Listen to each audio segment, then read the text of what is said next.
এবছর কোরবানির জন্য চাহিদার চেয়ে 22,78,000 অতিরিক্ত গবাদি পশু প্রস্তুত আছে জানিয়ে মন্ত্রী বলেন, গবাদি পশুর অনুপ্রবেশ, পরিবহনে চাঁদাবাজি ও হয়রানি ঠেকাতে সীমান্তবর্তী জেলাসহ সব জায়গায় আইনশৃঙ্খলা বাহিনী প্রস্তুত থাকবে।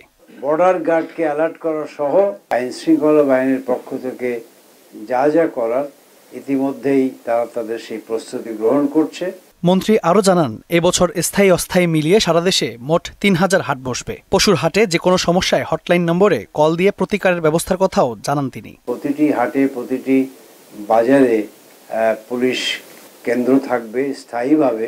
জরুরি ভেটেরিনারি সার্ভিস থাকবে, একদম থাকবে তো থাকবেই এবং নিশ্চিতভাবে থাকবে। সুদবিহীন ব্যাংকিংয়ে আত্মশুদ্ধির পথ এনআরবিসি ব্যাংকের ইসলামিক ব্যাংকিং আল আমিন।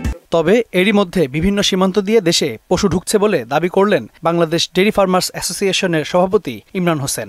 এই বছর এর থেকে দ্বিগুণেরও বেশি ঢুকতেছে। যশোর, ময়মনসিংহ, কুমিল্লা, চিটাগং, উখিয়া এইসব সিলেট দিয়ে প্রচুর আসতেছে। দেশের খামারিদের রক্ষায় চোরাচালান বন্ধের দাবিও জানান তিনি। হিউজ মানি ইনভলভড, হিউজ প্রফিট ইনভলভড, যার কারণে অনেক কিছু আসলে এই জায়গায় জড়িত। কাজী ইহসান বিন দিদার, মোহনা সংবাদ, ঢাকা।